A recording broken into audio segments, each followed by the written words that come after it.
नमस्कार, आप देख रहे हैं राष्ट्र की बात। मैं हूं मानक गुप्ता। शाम के 5 बज रहे हैं।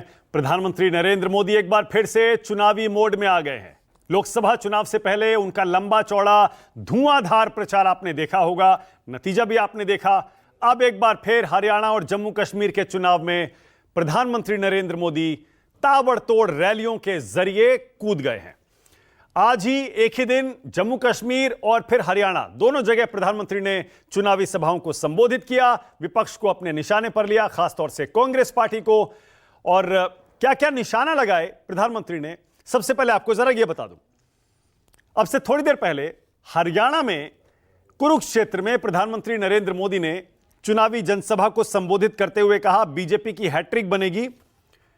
प्रधानमंत्री ने बताया कि मेरे संसद के साथी नवीन जिंदल, जो कि कुरुक्षेत्र से बीजेपी के सांसद हैं, पहले कांग्रेस में थे, उन्होंने बताया कि केंद्र में 50 साल से जिसकी सरकार है हरियाणा में उसी की बनती है। यह 50 साल का इतिहास है कि केंद्र में जिसकी सरकार होगी हरियाणा में उसी की सरकार बनेगी। फिर प्रधानमंत्री ने अपने कुछ काम भी गिनवाए। कहा 3 करोड़ हमने पक्के घर दिए, बुजुर्गों को गारंटी दी, बीजेपी की सरकार को जनता अपना आशीर्वाद एक बार फिर से देगी, हम हैट्रिक बनाएंगे। और डबल इंजन का एक बार फिर प्रधानमंत्री ने हरियाणा की इस जनसभा में जिक्र भी किया। जरा सुनिए क्या बोले पीएम मोदी। मेरा राजनीतिक अनुभव मुझे कहता है कि हरियाणा ने भाजपा की हैट्रिक लगाना तय कर लिया है। कि आप पिछले 50 साल का इतिहास देख लीजिए। हरियाणा की एक विशेषता रही है, दिल्ली में जिसकी सरकार होती है हरियाणा में भी उसी की सरकार बनाते हैं। कभी भी उलटफेर नहीं होने देते। प्रधानमंत्री जब चुनावी सभाओं में होते हैं अलग ही अंदाज में होते हैं, हर कोई उनको सुनता है। विपक्षी उन पर निशाना जरूर लगाते हैं, लेकिन पीएम मोदी को चुनावी जनसभाओं में सुनने में मजा जरूर आता है। इससे पहले हरियाणा की जनसभा से पहले वो जम्मू कश्मीर में भाषण दे रहे थे, डोडा में। वहां उन्होंने परिवारवाद को खास तौर से निशाने पर लिया। पीएम मोदी ने कहा, जम्मू कश्मीर 3 खानदानों के चक्कर में पिसता रहा, एक कांग्रेस, दूसरा नेशनल कॉन्फ्रेंस और तीसरा पीडीपी। कांग्रेस को खास तौर से प्रधानमंत्री ने अपने टारगेट पर लिया और बोले, कांग्रेस भारत की सबसे धोखेबाज, सबसे बेईमान पार्टी है। फिर वो कहते हैं, तीनों परिवारों ने ही जम्मू कश्मीर को बर्बाद कर दिया, अपने बच्चों को आगे बढ़ाया और राज्य के बच्चों को पीछे धकेल दिया। जरा सुनिए जम्मू कश्मीर में पीएम मोदी ने क्या कहा। इस खूबसूरत राज्य को परिवारवाद ने खोखला करना शुरू कर दिया। यहां जिन राजनीतिक दलों पर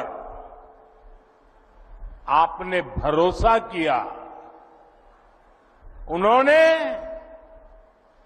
आपके बच्चों की चिंता नहीं की। उन राजनीतिक दलों ने सिर्फ और सिर्फ अपने बच्चों को आगे बढ़ाया। अब जैसे ही पीएम मोदी एक बार फिर चुनावी मोड में आए हैं, जनता के बीच जाकर वोट मांग रहे हैं, कांग्रेस का और विपक्ष का कहना है लोकसभा में पीएम मोदी ने अपनी अगुवाई में बीजेपी को वो बहुमत के पार नहीं ले जा पाए। ऐसे में राज्यों के चुनाव में क्या कर पाएंगे। आपको जरा जल्दी से लोकसभा चुनाव का नतीजा याद दिला देता हूं। अभी कुछ ही महीने पहले 4 जून को यह नतीजा आया था। उससे पहले 2014 का रिजल्ट देखिए।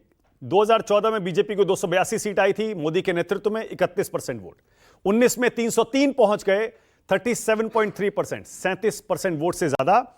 और 2024 में सीटें हो गई कम, 240, और वोट भी 19 के मुकाबले थोड़ा कम मिला, 36.5 के आसपास। यह आखिरी 2024 का जो नतीजा है। अब जाहिर है विपक्ष इसी नतीजे को दिखाकर सवाल पूछ रहा है कि राज्यों के चुनाव में मोदी क्या कर पाएंगे। राज्यों का जिक्र आएगा। यह लंबी बहस है, 10 साल से चल रही है कि राज्यों के चुनाव में पीएम मोदी का जादू कितना चलता है। आपको भी पता है कुछ राज्यों में तो प्रचंड बहुमत 2014 के बाद बीजेपी ने जीता, लेकिन कुछ राज्यों में हार भी करारी हुई है। 2014 में एक वक्त ऐसा था जब मोदी लहर चल रही थी, 21 राज्यों में बीजेपी की सरकार बन गई थी, लेकिन 2019 में ये राज्य रह गए 12 और 2024 में ये राज्य हैं 13।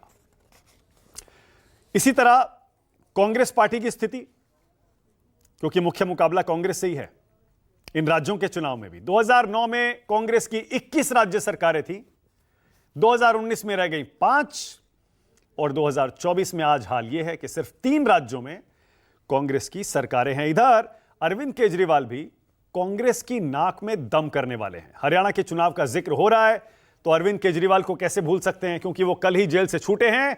आज जेल से छूटते ही हनुमान मंदिर पहुंच गए, अपनी पत्नी के साथ दिल्ली में हनुमान जी के दर्शन किए। पुजारी ने केजरीवाल को हनुमान की गदा भी दी।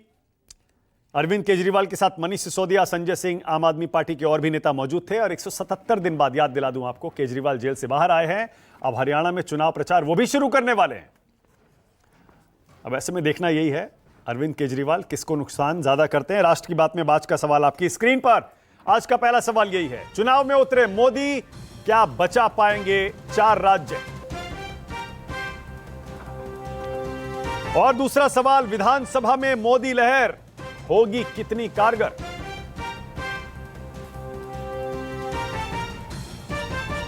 आज राष्ट्र